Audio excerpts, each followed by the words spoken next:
Pistol Hibino akhirnya menghentikan percobaan pembunuhan Tante Fuka terhadap Ikuo. Dengan ekspresi emosi, kesal, dan panik, si Tante mulai mengintimidasi Hibino. Tetapi Ikuo dengan gigihnya kembali bangkit untuk mengcounter intimidasi Tante Fuka dan menyuruhnya untuk menyerah. Sembari memulai chapter ke-28 ini dengan judul N. Melihat aura dari Ikuo yang membuat Tante Fuka kebingungan, padahal ia masih terkena racun, si Tante mulai panik dan segera melarikan diri dengan menerobos Hibino dan langsung keluar dari bar. Sayangnya di luar, Mishima dan polisi lainnya sudah mengepung bar tersebut. Tak hanya itu, Mishima juga mengetahui identitas asli dari Tante Fuka ini. Lah, kok bisa?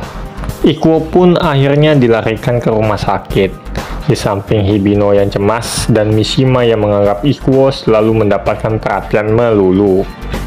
Dengan efek racun yang belum hilang, Ikuo masih sempat-sempatnya menanyakan bagaimana Mishima mengetahui kebenaran itu semua.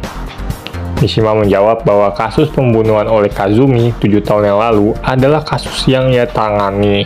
Meskipun berpikir dan mengganti identitas dapat mengelabui polisi, justru sejak jauh-jauh hari, Mishima sudah mencari tahu tentang Tante Fuka dan masa lalunya. Hanya saja, belum ada waktu yang tepat untuk menangkap doi. Hibino akhirnya tercerahkan. Alasan selama ini Mishima selalu mengunjungi bar Somali tak lain untuk menyelidiki kasus pembunuhan 7 tahun yang lalu oleh Kazumi. Hanya saja, Mishima benar-benar nggak tahu bahwa dalam pembunuhan Dobashi dan Chijiwa adalah Tante Fuka sendiri. Si Tante pun dengan lemas terborgol dan mulai dibawa ke kantor polisi untuk mempertanggungjawabkan perbuatannya. Saat si Tante mulai digiring pergi, Ikuo memaksakan diri untuk bangun karena takut kalau si Tante ini bakal banyak bacot di depan semua polisi terkait hubungannya dengan Tatsuya.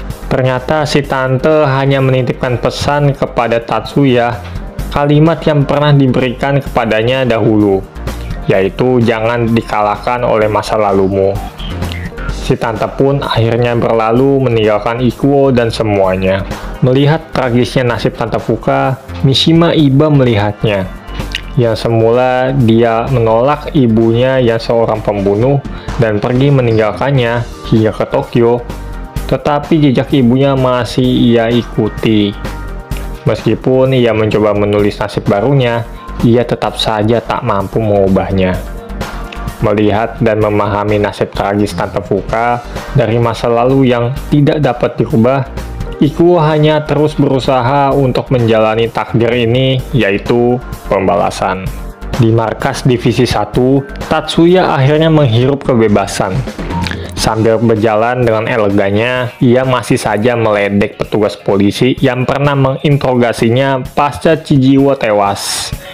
Ia pun juga melewati Chono yang langsung meminta maaf karena melakukan kesalahan menangkap Tatsuya. Ini kok berbeda dengan polisi di... ya udah ya. Sayangnya tetap saja Chono masih meragukan apa yang terjadi. Bahwasanya feelingnya sangat amat kuat terkait hubungan Tatsuya dan Ikuo. Tatsuya pun seperti mulai berhati-hati terhadap Chono.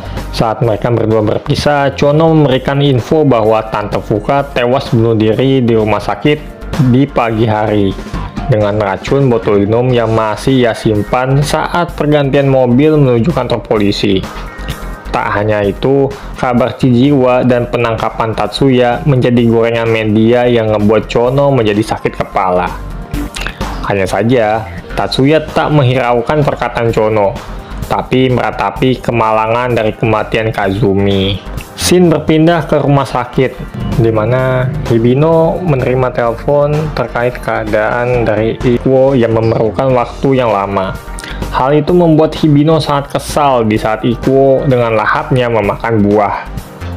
Hibino juga tambah kesal karena tindakan egois Ikuo, dan buah yang dimakan Ikuo itu adalah buah yang dibeli dengan uangnya sendiri. Tetapi Ikuo dengan tenang berterima kasih kepada Hibino karena tanpanya entah gimana nasibnya nanti. Ya namanya MC mah, dibantu terus bang. Ikuo juga menyuruh Hibino untuk tidak cemas kepadanya. Tapi malah dijewer oleh Hibino sambil ia pergi pamit dan menyuruh Ikuo untuk cepat sembuh. Di tengah malam, Ikuo agak tersiksa dengan keadaannya akibat racun itu. Tetapi ada sesuatu dari jendela yang membuat Ikuo cemas. Yang ternyata itu adalah ulah Tatsuya yang menjenguknya secara diam-diam. Sambil mengatakan terima kasih atas bantuannya selama ini. Dan chapter ini pun selesai.